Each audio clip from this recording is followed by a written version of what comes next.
ಅಪ್ಪಾಜಿ ಹೇಳಮ್ಮ. ಡಾಕ್ಟರ್ ರಾಜ್ಕುಮಾರ್ ಸರ್ನ ಕನ್ನಡಿಗರು ಬಹಳ ಪ್ರೀತಿಯಿಂದ ಅಪ್ಪಾಜಿ ಅಂತ ಕರಿತಿದ್ರು. ಅವರಾದ್ಮೇಲೆ ಎಲ್ಲರೂ ಪ್ರೀತಿಯಿಂದ ಅಪ್ಪಾಜಿ ಅಂತ ಕರೆದಿದ್ದೆ ನಿಮ್ಮನ್ನ. ಸೊ ಅವರ ಪರವಾಗಿ, ಎಲ್ಲರ ಪರವಾಗಿ, ದೊಡ್ಡ ಮನೆ ಪರವಾಗಿ ನೀವು ಆಶೀರ್ವಾದ ಮಾಡೋದಕ್ಕೆ ವೇದಿಕೆ ಮೇಲೆ ಬಂದಿದ್ರ. ಎಲ್ಲೆಡೆ ಯುವನ ಚರ್ಚೆ ಆಗ್ತಾ ಇದೆ. ಮಗನ ಬಗ್ಗೆ ಎಷ್ಟು ಹೆಮ್ಮೆ ಅನಿಸ್ತಿದೆ, ಮಾತಾಡಿ. ಅಭಿಮಾನಿ ದೇವರುಗಳಿಗೆ ನಾನು ಶರಣು. ಇಲ್ಲಿ ಬಂದರೆ ಏನಾಗುತ್ತೆ ನನಗೆ ಅನಿಸುತ್ತೆ, ಎಲ್ಲೋ ಅಪ್ಪು ಕುಂತಿದ್ದಾರೆ ಅಂತ ಈ ಜನಗಳ ಮಧ್ಯೆ ಅಂತ ಅನಿಸುತ್ತೆ. ಎಲ್ಲೋ ಅವನು ಹುಟ್ಟಿದವರು ಹೊಸಪೇಟೆಯಲ್ಲಿ, ಅವನು ಬೆಳೆದಿದ್ದು ಚಿತ್ರರಂಗದಲ್ಲಿ ಅಂತ ಅನಿಸುತ್ತೆ. ನನಗೆ ಅಲ್ಲಿ ಹೋಟ್ಲಿಂದ ಹೊರಡ್ಬೇಕಾದ್ರೆ ನನ್ನ ಹೆಂಡತಿ ಹೇಳ್ತಾ ಇದ್ಲು, ರೀ ನನಗೆ ಇನ್ನೂ ನನ್ನ ಮಗನ ಫಂಕ್ಷನ್ಗೆ ಹೋಗ್ತೀನಿ ಅಂತ ಮನಸ್ಸಲ್ಲಿ ಅನಿಸಿಲ್ಲ ರೀ, ಅಪ್ಪು ಫಂಕ್ಷನ್ಗೆ ಹೋಗ್ತಾ ಇದ್ದೀವಿ ಅಂತಲೇ ಅನ್ನಿಸ್ತಾ ಇದೆ ಅಂತ. ನನಗೆ ಈಗಲೂ ಹಾಗೆ ಅನ್ನಿಸ್ತಾ ಇದೆ. ಅವನು ಏನು ಮಾಡ್ಬಿಟ್ಟು ಹೋಗಿದ್ದ ನೋಡಿ ಅಪ್ಪು. ಅವ್ರು ಹೋಗೋಕ್ಕೂ ಒಂದು ವಾರದಿಂದ ನನ್ನ ಹತ್ರ ಬಂದು, ರಗಡ ನಿಮಗೊಂದು ನೋವಿರುತ್ತೆ ಮುಂದೆ. ಶಿವನನ್ನು ಅಮ್ಮ ಪರಿಚಯಿಸಿದ್ರು ವಜ್ರೇಶ್ವರಿ ಕಂಬೈನ್ಸಲ್ಲಿ, ನಿಮ್ಮನ್ನು ಮಾಡಿದ್ರು, ಅಪ್ಪುನ ಮಾಡಿದ್ರು, ಕೊನೆಯಲ್ಲಿ ವಿನಯನೂ ಮಾಡಿದ್ರು.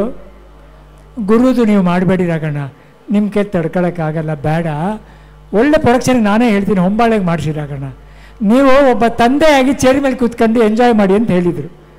ನೀವು ಆ ಜವಾಬ್ದಾರಿ ತಗೋಬೇಡಿ ರಾಗಣ್ಣ ನನಗೋಸ್ಕರ ಅಂತ ಹೇಳ್ಬಿಟ್ಟು ನೋಡಿ ಹೊಂಬಾಳೆಗೆ ಹೇಳ್ಬಿಟ್ಟು ಹೋಗಿದ್ದಾರೆ ಗುರು ಪಿಕ್ಚರ್ ಮಾಡಿ ಅಂತ. ಇವತ್ತು ಅವನು ನನ್ನ ಮಗನಾಗಿ ಪರಿಚಯಿಸ್ತಿಲ್ಲ, ನಾನು ಅಪ್ಪು ಮಗನಾಗಿ ಪರಿಚಯಿಸ್ತಾ ಇದ್ದೀನಿ ಅವನು. ನೀನು ಇರೋವರೆಗೂ ಮರಿಬೇಡ ಮಗನ, ಅವ್ರನ್ನ ಅಪ್ಪುನೇ ಪರಿಚಯಿಸ್ತಾರೆ. ಇದು ಆಮೇಲೆ ಅಪ್ಪು ಹೋದ್ಮೇಲೆ ಇದನ್ನು ಅಶ್ವಿನಿ ಮುಂದೆ ಹೊರ್ಸ್ಕೊಂಡು ಹೋಗ್ತಾರೆ. ಅವ್ರು ಕರೆದ್ಬಿಟ್ಟು ಮಾತಾಡ್ತಾರೆ, ನನ್ನ ಮಗ ಅವನು ಮಾಡಿ ಅಂತ ಹೇಳ್ತಾರೆ. ಅವನೆಲ್ಲ ಹೋಗ್ಬೇಕಾದ್ರೆ ಒಬ್ಬ ತಂದೆ ಮಾಡೋ ಕರ್ತವ್ಯನ ಜವಾಬ್ದಾರಿನ ವಹಿಸ್ಕೊಂಡು ಹೋಗಿದ್ದಾನೆ ಅಂತ ನನಗನ್ಸುತ್ತೆ. ನೋಡಿ, ಸಿನಿಮಾ ಮಾಡೋಕ್ಕೆ ಇಬ್ಬರು ಬೇಕು, ತಂದೆ ತಾಯಿ. ತಂದೆ ಅಂದವನು ನಿರ್ಮಾಪಕ, ತಾಯಿ ಅನ್ನೋರು ನಿರ್ದೇಶಕ. ಹೊಂಬಾಳೆ ನೋಡಿ, ಅವರು ದೇವರಿಗೆ ಮುಡಿಸ್ತಾರೆ ಆ ಹೂನ. ಅಂಥವ್ರ ಹತ್ರ ನನ್ನ ಮಗನ್ನ ಅವ್ರ ಜವಾಬ್ದಾರಿ ಒಪ್ಕೊಂಡು ಒಳ್ಳೆ ಗೂಡಲ್ಲಿ ಗುಬ್ಬಚ್ಚಿ ಮರಿಗಳನ್ನ ಕಾಪಾಡುತ್ತಲ್ಲ, ಆ ಥರ ಕಾಪಾಡ್ಕೊಂಡು ಸಿನಿಮಾನ ಮಾಡಿದ್ದಾರೆ. ನನಗೆ ನಿಜವಾಗ್ಲೂ ಇವಾಗ ಕೂತ್ಕೊಂಡು ತುಂಬ ಎಂಜಾಯ್ ಮಾಡ್ತಿದ್ದೀನಿ. ಅಂದರೆ ಯಾವುದು ಟೆನ್ಷನ್ ಇಲ್ಲ, ಸಿನಿಮಾಗೆ ಏನು ಖರ್ಚು ಮಾಡಬೇಕು, ಹೇಗೆ ಮಾಡಬೇಕು, ಯಾವುದು ಟೆನ್ಷನ್ ಇಲ್ಲ, ಹೇಗೆ ರಿಲೀಸ್ ಮಾಡಬೇಕು ಅಂತ. ಅದ್ಭುತವಾದ ಒಬ್ಬ ನಿರ್ಮಾಪಕ ನನ್ನ ತಮ್ಮನೇ ಹುಡುಕಿ ಕಳಿಸಿದ್ದಾನೆ ನನಗೆ.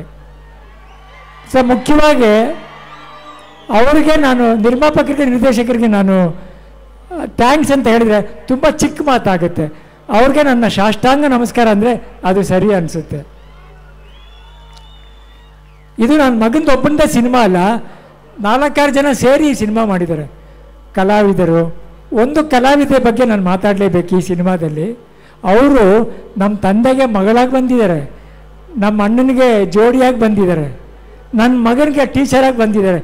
ಇತ್ತೀಚೆಗೆ ನನ್ನ ಜೊತೆ ಒಂದು ಸಿನಿಮಾ ಮಾಡಿದ್ದಾರೆ. ಈಗ ನನ್ನ ಚಿಕ್ಕ ಮಗನಿಗೆ ತಾಯಿಯಾಗಿ ಬಂದಿದ್ದಾರೆ.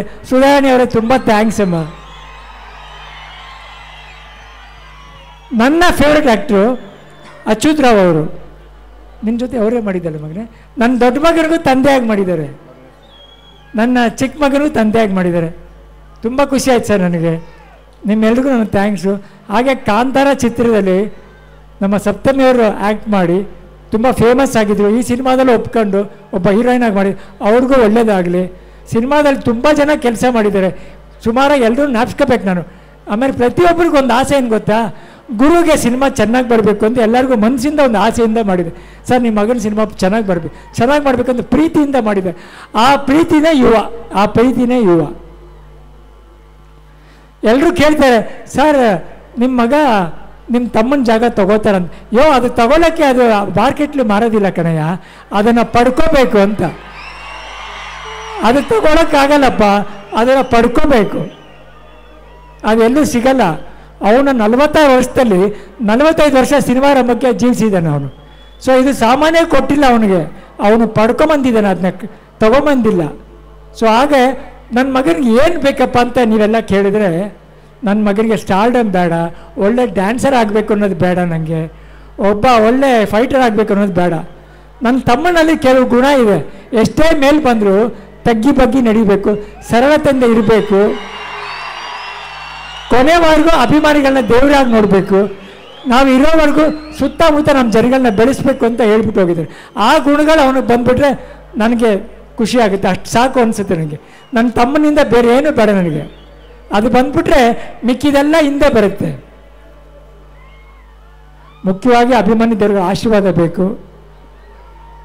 ನೀವು ತುಂಬ ಭಾರ ಅವನ ಮೇಲೆ ಹಾಕಬೇಡಿ, ಪ್ರೀತಿಯಿಂದ ಬನ್ನಿ, ಪ್ರೀತಿ ತಗೊಂಡು ಹೋಗಿ. ಸಂತೋಷ್ ಅವರು ಯಾವುದೇ ಸಿನಿಮಾದಲ್ಲಿ ಒಂದು ಸಂದೇಶ ಕೊಡ್ತಾರೆ, ಒಂದು ಕುಟುಂಬ ಅಂದರೆ ಏನು, ಒಂದು ಸ್ನೇಹ ಅಂದರೆ ಏನು, ಜವಾಬ್ದಾರಿ ಏನು ಅಂತ. ಈ ಸಿನಿಮಾದಲ್ಲಿ ಅದನ್ನು ಅವರು ಬಿಟ್ಟಿಲ್ಲ, ನಿಮ್ಮೆಲ್ರಿಗೂ ಅರ್ಪಿಸಿದ್ದಾರೆ. ಇನ್ನು ಮುಂದೆ ಯುವ ನಿಮ್ಮದು, ನೀವು ಬೆಳೆಸ್ಕೊಂಡು ಹೋಗ್ಬೇಕು ಅಷ್ಟೇ ನಾನು ಕೇಳೋದು. ಅವನ್ನ ತಿದ್ದಿ, ಅವನ್ನ ಬೆಳೆಸಿ, ಅವನ್ನ ತಪ್ಪು ಮಾಡಿದ್ರೆ ಹೇಳಿ ತಿದ್ದಿ ಬೆಳೆಸಿ ಅವನ್ನ. ಅವನು ನನ್ನ ಮಗ ಅಲ್ಲ, ನನ್ನ ತಮ್ಮನ ಮಗ ಅಂತ ಹೇಳಕ್ಕೆ ತುಂಬ ಇಷ್ಟ ಆಗುತ್ತೆ ನನಗೆ. ಚೆನ್ನಾಗಿರೋ ಮಗನೇ, ಯಾವ ಭಾರನೂ ತಲೆ ಮೇಲೆ ಹಾಕೋಬೇಡ, ಮುಂದೆ ಹೋಗ್ತಾ ಇರು. ಒಳ್ಳೆ ಪ್ರೊಡಕ್ಷನ್ ಸಿಕ್ಕಿದೆ, ಪಕ್ಕದಲ್ಲಿ ನಿಮ್ಮ ಅಮ್ಮ ಇದ್ದಾಳೆ, ಅಶ್ವಿನಿ ಇದ್ದಾಳೆ, ಜಾಲಿಯಾಗಿ ಹೋಗ್ತಾ ಇರು ಮಗನೇ, ಜಾಲಿಯಾಗಿ ಮಾಡು ಮಗನೇ.